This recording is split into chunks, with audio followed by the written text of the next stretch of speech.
Well, happy Pentecost Sunday. Some folks refer to Pentecost Day as the birthday of the church. In fact, I have referred to it that way, but as I've been thinking about what that means, I'm not sure it should be called a birthday of the church. In some ways, this day does mark a significant development in the life of the early church. By calling it a birthday, we kind of locate it as a historical event and therefore sort of locked in time, right? Pentecost was that happening that happened to the disciples in Jerusalem a long time ago. With a birthday or anniversary, we mark time from it, right? As we move further and further away from it, that experience becomes more and more remote, like a birthday. How many birthdays have you had?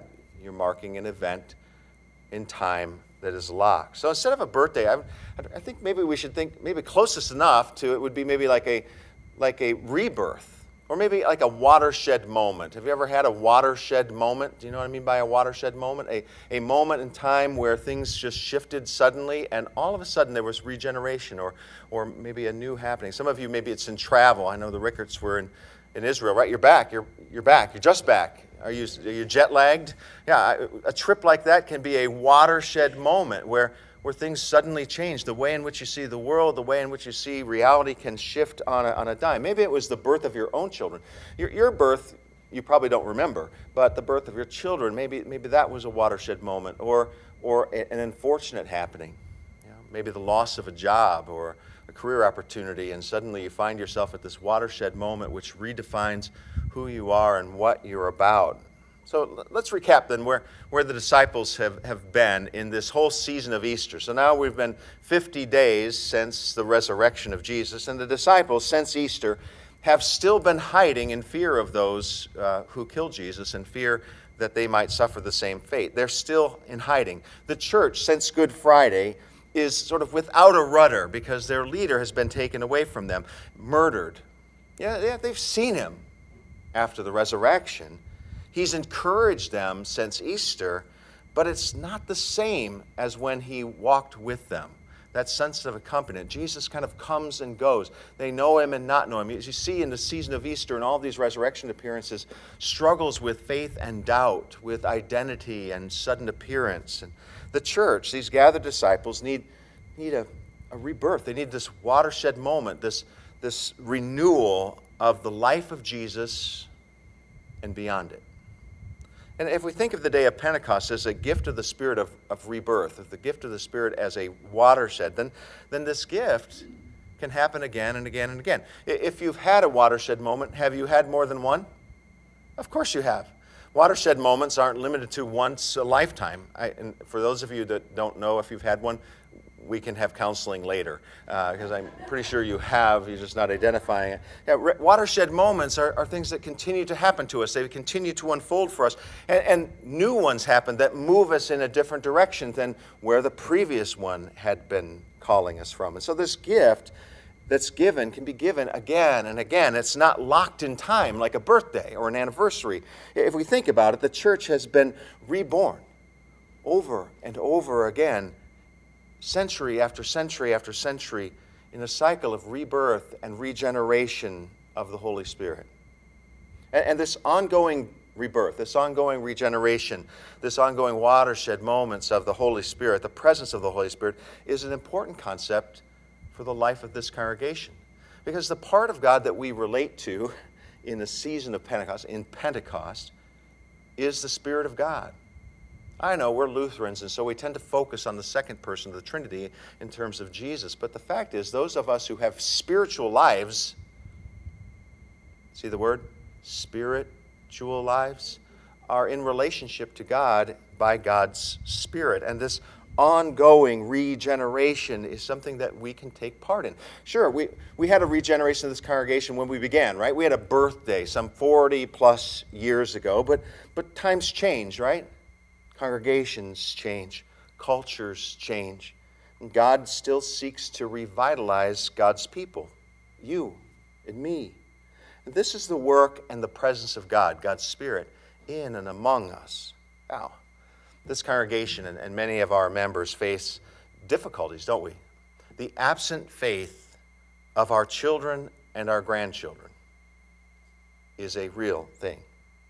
We've all seen numbers of institutional loyalty and faith of the millennials, which doesn't seem to exist very much. The church in its widest and most diverse forms, yes, you can point to individual congregations doing well, but in America, the church in its widest and most diverse forms are suffering under these changes. The election of Pope Francis recognized that there was a shift taking place in global Christianity, right? The first pope not to be elected from the global north and the Western church, but from the south. This congregation, if you look around, you can begin to realize that there's folks that aren't here among us anymore. We've faced a decline. There's a shift in members by people who are dying, by people who are members of the congregation moving out of the area. More personally today, we're grieved by beloved families this month, right? Just this month, the Bulows moving to Pennsylvania, Floyd Beeler moving back to Louisiana, and then after 27 years as our faithful musician, the Martins will be moving to Northern California. If you think about these transitions, they're difficult. All transitions are difficult, right? Anybody love making changes? The change isn't so bad once it's made, but it's the transition that really is tough to do. Each of these families faces the transition and the stressors that accompany such change in life. It's not just the effort of packing 168 boxes, was it at the last time I heard, 168 boxes. It's not just the adjustment of putting them in a pod, moving them around, or not just the adjustment of finding a realtor to sell your house and to buy a new house. It's not just the adjustment of all the big things of those kind of changes, but it's the adjustment of all the little things too, the transitions, right?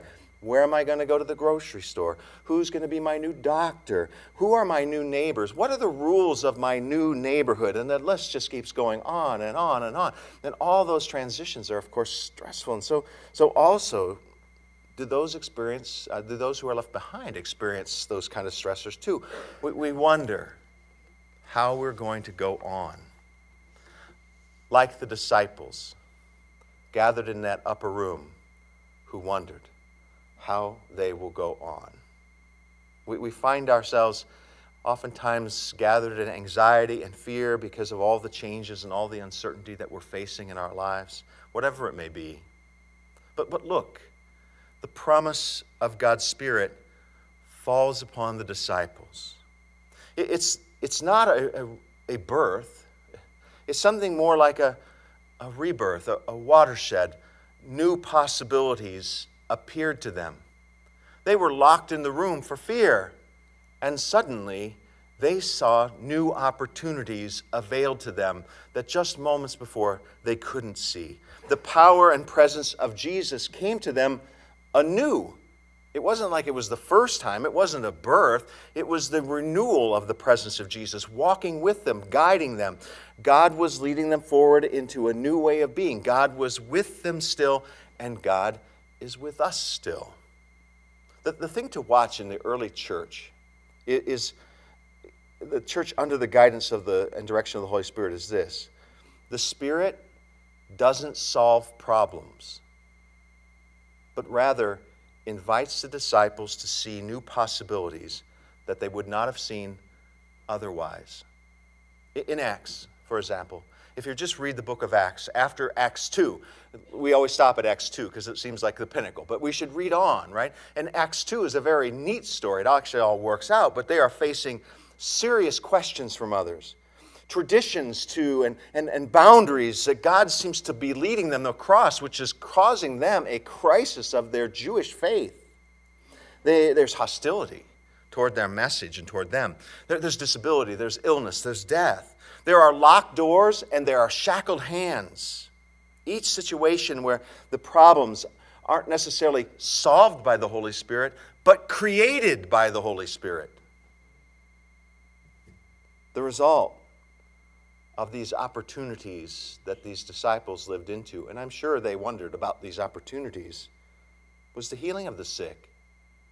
It was the conversion of jailers and murderous persecutors, sometimes martyrdom, of course, and the crossing of norms and boundaries from the old to the new way of life, which resulted in the expansion and the spread of the message of hope in Jesus Christ. I hope you can understand how radical that is. I think you'll find the same is true among the church today. Rather than solving problems, the Spirit calls us to see new opportunities. Rather than removing our fear, the Spirit gives us courage to move forward. Rather than promising safety, the Spirit promises God's presence. Rather than removing us from the turbulent world or even settle the turbulence, the Spirit enables us to somehow navigate these troubled waters. Keep in mind that the same Spirit that we're talking about is the Spirit that drove Jesus into the wilderness of temptation after his baptism. The same Spirit invites Jesus into trouble for the sake of the kingdom. Where is this driving the church today? Where is the Holy Spirit driving us, people of God? So far, most of us have these fears, right, around our church. Anybody hand-wringing about Christianity in our culture, about our congregation? And just me? I'm the only one? Hand-wringing? Okay, good. I'm glad not to be alone in that, of course. We fear the loss of faith among our younger generation. Maybe we should hear in that, though, the invitation. An invitation to cast off that which is not central to the message and power of Jesus, and to live instead into the vitality of our relationship with God rather than into the institution of the church. Instead of fearing change, perhaps we can see it as an opportunity for new beginnings. Instead of fearing endings, we should see the opportunity for empowered living. Instead of being anxious over outcomes, maybe we can trust the rock of our salvation. Now, we all know this, right? But I forget it on a regular basis, right? I would think that probably you do too.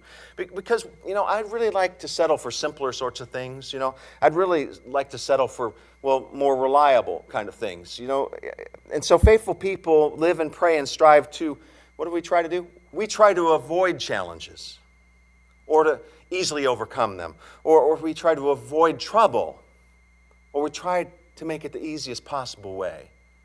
And yet if you read the book of Acts and what happens when the Holy Spirit comes upon the church, it's none of those things that we say we want, but it's the things that the world needs. We've seen already that the Spirit doesn't work like that. The Spirit comes to shake things up, to move us in new directions, and to reveal to us new opportunities, new possibilities, even in the midst of our struggles. So on this Sunday, we should see this as a great hope for the church.